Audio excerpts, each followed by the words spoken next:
بس آپ کو لگتا ہے ڈیورس واقعی بڑھ رہی ہے، اس میں کردار سب سے زیادہ کس کا ہے، خواتین کا؟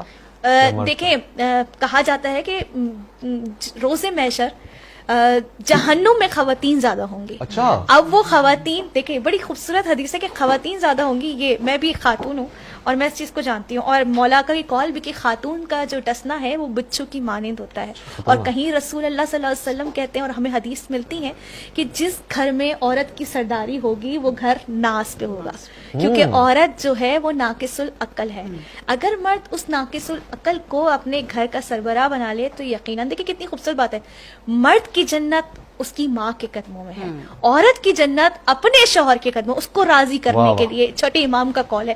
تو اگر عورت اپنے شوہر کو راضی کرے اور وہ اپنے ماں باپ کو راضی رکھے تو یہ تو پھر کمال پہ ہے. لیکن آج کل ٹرینڈ کس چیز کا ہے، جب تک آپ کی شادی نہیں ہوتی ہے تو ظاہر سی بات ہے ایک کپل اپنی فیملی کو یعنی اپنی وائف کو ہی اپنی فیملی سمجھتا ہے اور پھر اسی کو راضی رکھنا چاہتا ہے اور ماں باپ کو دور ہو جاتا ہے. لیکن جب اس کو ہوش آتا ہے کہ میں کس مراحل پہ نکل گیا تو پھر اس کا غصہ اور تیش پہ ہوتا ہے. اگر شروع سے توازن لے کے چلے، یہ کام عورت کا ہے، اگر شروع سے توازن لے کے چلے، جب وہ اپنے ماں باپ کو چھوڑ کے اس کے حجرے میں جا کے بیٹھے اور زیادہ وقت دے، تو ایک مرتبہ بیوی اگر ٹوکے کہ جس طرح سے کھانا میرے ساتھ کھا رہے ہو باہر چل کے، اگر ماں کو لے چلو تو ان کا دل خوش ہو جائے گا کیونکہ تم ان کی اولاد ہو، انہوں نے مجھے ہبا کیا ہے تمہیں. ماشاءاللہ ماشاءاللہ، اگر یہ ہو جائے تو معاشرے میں طلاق کا ریشو میں کہتا ہوں ختم ہونے کے قریب ہو جائے، اور ماں بھی بیٹی کو بہو کو بیٹی سمجھے. تو ہاں یہ بڑا پیچیدہ رشتہ ہے. کاش ایک پروگرام اس پہ کریں، ساس بہو نند پھپھو، کیونکہ خواتین کا ایک بڑا کلیدی کردار ہے اس معاشرے میں اور خاص طور سے ان رشتوں میں.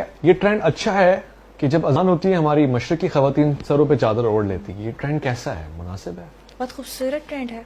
نارملی گھر میں خواتین دوپٹہ وغیرہ استعمال کرتی ہیں، لیکن چونکہ ہمارے یہاں جو کچن ہے وہ بہت کنجسٹڈ ہوتا ہے، یا پہلے زمانے کی خواتین جو ہے وہ تندور پہ روٹیاں بناتی تھیں اور چکی چلاتی تھیں، ٹھیک ہے، تو وہ بھی سر پہ دوپٹہ ہی رکھتی تھی. تو آج بھی اگر ہم دیکھیں تو ہماری والدہ، ہماری بہنیں یا ہم خود جب کچن میں جاتے ہیں، یعنی بڑوں کے پہلے میں نام لے رہی ہوں کہ بڑوں سے ہم سیکھتے ہیں، تو وہ سر پہ دوپٹہ ہی رکھتی ہیں جب باورچی خانے میں جاتی ہے. اس کی وجہ یہ ہے کہ کہیں ایسا نہ ہو، دیکھیں ہائیجین کے بھی اگر پوائنٹ آف ویو سے دیکھتے ہیں کہ بال نہ گر جائیں، کچھ شیف جو ہیں وہ سر پہ اٹھتے ہیں. اور پھر دوسرا یہ اب جو ہے اگر جوائنٹ فیملی سسٹم ہے تو خواتین لازمی رکھتی ہیں، وہ تو پورے دن ہی دوپٹہ سر پہ نہ بھی ہو تو لیکن جسم کو جو ہے ڈھانپتی ضرور ہے. اچھا یہاں پر میں بتاتی چلوں کہ دیور وغیرہ جو ہیں وہ نامحرم ہے، لیکن آپ کا جو سسر ہے وہ کسی حد تک محرم ہے.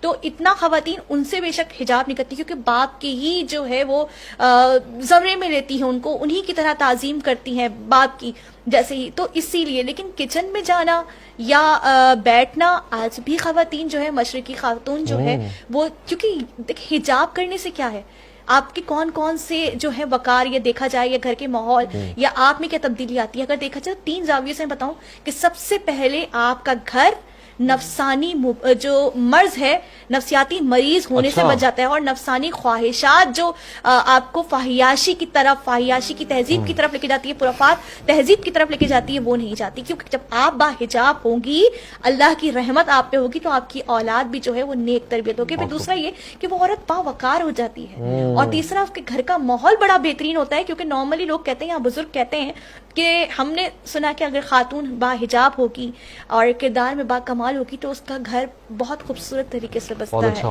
یہ چیز کہا جاتی ہے. لیکن اب تو چونکہ یہ رسول کی حدیث بھی ہے کہ چونکہ زمانہ قیامت کی طرف جائے گا تو جو ریٹ آف ڈیورس ہے وہ بڑھ جائے گا. تو اب تو صرف یہی وجہ رہ نہیں سکی، لیکن ہمیں ابتدائی تعلیم جب دی جاتی تھی تو وہ کہ اپنا بناؤ سنگار صرف اور صرف اپنے محرم کے لیے رکھو.